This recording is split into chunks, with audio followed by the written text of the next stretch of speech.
There was a perfect storm, both literal and metaphorical, of external events that caused it to happen the way that it did. But it all started with the planned transfer of one of the most hated men in the state. His name was John Wheatley, Jr., and after his most recent spate of convictions, he was sentenced to over 300 years in prison. John's exploits were infamous, and he shared that infamy with his father, John Wheatley Sr. The two-man team terrorized co-eds up and down East Coast colleges over the course of 6 consecutive summers. They had finally been chased down, but only John Jr. was apprehended. John Sr. miraculously got away, and a statewide search had recovered no clues or hints to his whereabouts or direction. John Sr. was a Vietnam vet who had been captured and held prisoner for several years before escaping. The man knew how to disappear, and a lot more. John Sr.'s training helped the father-son duo avoid capture for years. They left no evidence at scenes and planned the attacks meticulously. The father and son would check out various campuses and monitor whatever security was going on there. The campus that they liked, the two would stick around and watch girls for days, profiling them and deciding which one or ones would be the easiest prey. When John Sr. picked a target girl, they would follow her home and observe her comings and goings. If she had roommates, well, they would watch them too. Sometimes the roommates would be side victims in the eventual attack. While the target girl was out during the day, John Sr. would use his expertise to break into the house. From there, he and John Jr. would remove the screens, loosen screws and the door handles. They would unload guns if there were any in the house, and they would leave pieces of rope around to help with binding the girl's wrists and ankles. The two became really good at it. But they had eventually been caught, or at least John Jr. was, and he was being held in a prison in the city during the trial. When he was sentenced, there was an uproar for him not getting the death penalty, which everybody knew wouldn't happen, but there was still outrage among the dozens of families of survivors. A large prison transport bus with 4 cruisers chaperoning it left the courthouse. Within minutes, the bus was attacked and overwhelmed by the large crowds. But John Jr. wasn't in the transport bus. In fact, there weren't any prisoners on it at all. The bus had been a decoy. John Jr. had been snuck out of a back door and shoved into the rear seats of an unmarked vehicle. An unmarked vehicle that I was driving. There was a storm coming in that night, and my second driver had called in violently ill, as did the backup driver. Chaos was about to descend on the city, so I was quickly sent out with just John Jr. It would just be him and I for the 2-hour drive to his new home at the state's largest maximum security prison. And we managed to completely avoid any crowds through the city, and made it to the outskirts with ease. And that was when the rain really started.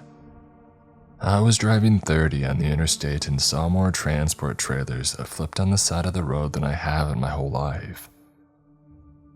The interstate became quiet halfway into the drive, and I felt like it really was just John Jr. and I.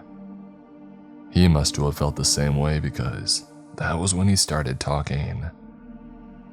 "So it's just you and me tonight, huh, buddy? I thought they always needed 2 of yous for these here rides. Been my experience anyways. A buddy there probably called in sick, huh? And the backup guy too." I knew that he was trying to bait me, get in my head, and maybe even cause an accident. Anything that would prevent me from taking him where he was going. You're a tall guy, 6'3". You know how they get your body in a coffin if you're over 6 foot. They break your legs, shove them up into your abdomen, They say it looks the same, but I don't think it does. I caught his eyes briefly in the rear view, but I turned away the second I did. You have a hard time looking people in the eyes, officer. You don't like me, that's fine, and I don't like you either. Stop talking. I wish that I hadn't spoken, but it just came out.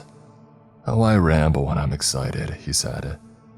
Yeah, you're excited that your dad left you to get thrown in prison for the rest of your life, just totally abandoning you, his own son. What else are you excited for, your new home? At the state pen. Enjoy the next hour of the ride, because nothing's ever going to get better than this for you. Silence took over the car, and I figured that would shut him up. But man, was I wrong. I called him, you know. I decided that I wasn't taking any more bait and remained silent. Yeah, my dad. With this phone call at sentencing, I told him that I forgave him, that I understood. And he told me that he was outside of some house in Temple. Temple's a small town on the outskirts of the city that I worked in. I owned a house in Temple with my wife and daughter. The word had grabbed me, but I tried to keep a poker face. In the East End, some sweet little street called Blackburn. My heart basically stopped at that moment. Guessing Temple was one thing, but guessing Blackburn was a complete shot in the dark. What do you know about Blackburn? Not much, unfortunately. My daddy does, though. All it took was a couple of phone calls, following people around and finding out schedules. He got the list of prison transport drivers and looked into the three of yous and decided that you were the one that would drive me. So he made sure the other two didn't make it in tonight. I dialed my wife's cell number, but it went straight to voicemail. Yeah, she ain't gonna answer. I grabbed the radio and was about to call dispatch, but John Jr. cut in.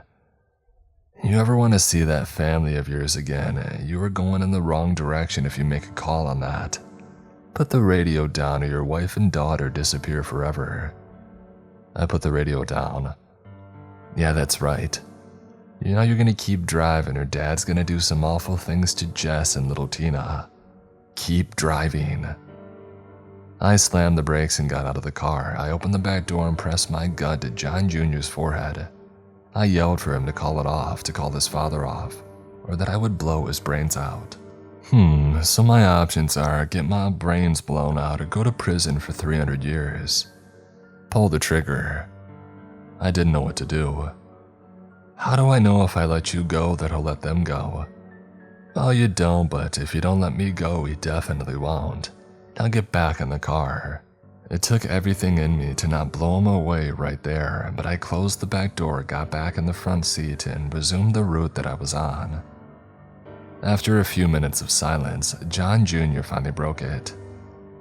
You know them girls we got with?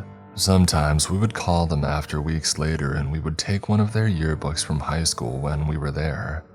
So we would pretend that we were an old classmate, just BSing them. Chatting them up for a bit before bringing up something that we did the night that we were with them. Something that they would remember. Listen to their voice change when they realized who they were really talking to. What are we doing? Up ahead there's a set of train tracks, you know the ones. You're gonna cross them and pull over on the other side. I'll wait furthers. I kept driving, not wanting them to talk any further. You know, I don't think I could ever have a daughter. I think I just... Train tracks up ahead. I could barely see them, but there they were.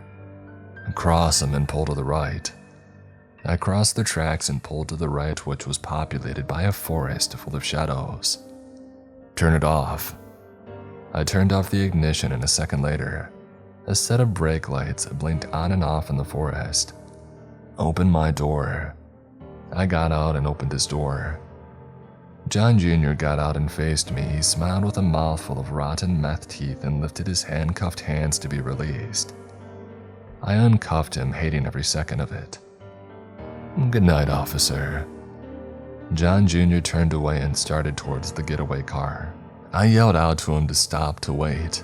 Where's my family, my wife and daughter? John Jr. yelled back, how the heck should I know? And at that moment, John Sr. burst out of the getaway car with a shotgun and fired at me. It tagged me right in the chest, and thankfully I was wearing my vest. I landed hard and my arm moved in its own, grabbing my Glock 9mm and firing it off towards the car. I couldn't even see where I was shooting. I just kept pulling the trigger until I heard the magazine go click. When it did, all I could hear was the storm overhead. I looked over at the getaway car and saw two bodies on the ground. John Jr. and John Sr. I had managed to tag them both at least twice. But then I heard a groan, only it wasn't from the two men. It was from the getaway car. From inside the trunk, which was lined with bullet holes for my gun. A cough barked out a wheeze and more coughing. I knew what was in the trunk, but I didn't want to check. Still, I walked over to the getaway car and found the trunk unlocked. I opened it and found out where my wife and daughter had been this whole time.